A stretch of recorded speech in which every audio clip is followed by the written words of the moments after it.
In this week's parasha, Parashas Voero, and Perek Ches, we're told about the Makkah of Tzfardea, the plague of frogs.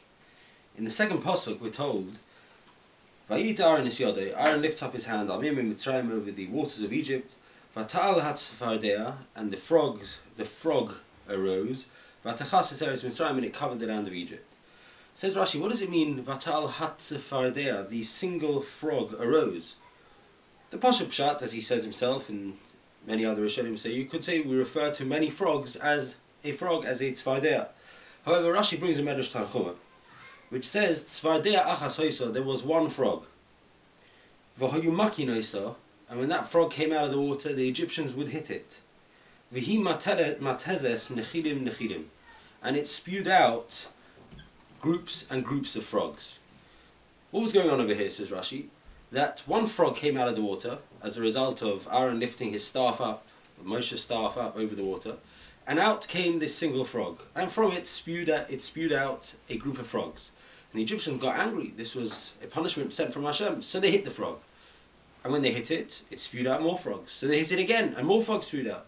Asks the stipler in his Sefer Birkas Peretz, if you see that this is what happens when you hit the frog, that it spews out more frogs, then stop hitting it. Why do you carry on hitting? All that's going to happen when you hit it is it's going to spew out more frogs, until we see what happened is that the whole of the land of Egypt was full of the frogs that were spewed out from them hitting the frog. Why didn't they stop? Says the stipler, this is a very interesting insight into what happens to people when they get angry. Sometimes you can have two people having an argument, and the one begins to get a little angry with his friend. So what does he do? He hurls a bit of abuse at his friend. He says something derogatory about him. So what does the friend do? He also gets angry, but he's got to get him back. So he says something even more derogatory. And then it's not just about them, but they start to abuse each other's parents, each other's grandparents, each other's families. Why didn't they just stop and keep quiet and save themselves all the embarrassment and all the mud throwing that's going to take place at one another? Says the stipler, that's because when a person gets angry, a person loses control, and one feels the need to rebuttal and to attack that which attacked them. That's what happened here to the Mitzrayim. They got so angry when they saw this frog that it was spewing out frogs. It was a makkah, it was a punishment from Hashem, that they hit it. Had they realized that if you just leave it alone and stop, let the anger calm down, then they wouldn't have suffered so much. The land of Egypt wouldn't have been covered with frogs as it was. Says the stipler, that's for us a lesson how when perhaps we think of getting angry, we should wait and let things calm down rather than letting the anger take the better of us.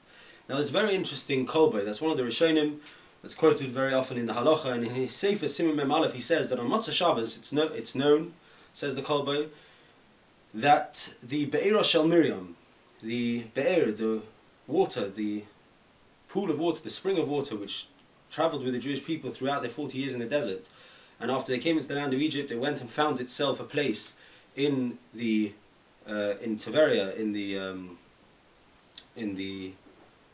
water in Tiberia. The well of Miriam goes around on Motzei Shabbos to all the other wells that there are in the world. And says the kolbei that there was a minhag that women had to go out immediately after hearing Baruch Hu that was said by the Chazan on Motzei Shabbos, which indicated that Motzei Shabbos had arrived. They would go out and draw water from their well, because in that well now was perhaps water from, included in it, water from the Be'er Shel Miriam, and that had within it the koyach, it had the ability to heal people from all different types of things, where there may have been shechin, boils, where there may have been any other illness or impediment that they had. The Be'er Shel Miriam helped to heal them. Says the kolbei, it once happened that a woman went out on Motzei Shabbos to get this water, and she remained out longer than she anticipated. And she came home with her jug of water to give to her husband to drink, her husband who suffered from some skin problem, and she wanted to give him this water in order to save him, to heal him. And when she arrived home, and she'd been out a bit longer than he thought she should have been, so he got angry and he said something which was derogatory to her. And out of her anger, she dropped the jug, and the water all splashed from the floor. However, some of it splashed up onto her husband. Said the kolbei, every place that the water touched her husband on his skin, that area of his skin got healed. But only that area of his skin got healed. The rest of the skin didn't get healed. Imagine had he or she waited and not gotten angry and stayed calm, he would have been healed completely. That's what the Gemara in Kiddushin says, Dorash bar kapara, Ragzon lo also biyodoi elo ragzonusai. Someone who gets angry, all he ends up with is his anger. That's this couple ended up with.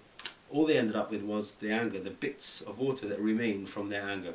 Again, this same lesson, that if we wait for the anger to subside and don't take action on it, we may see much better results at the other end.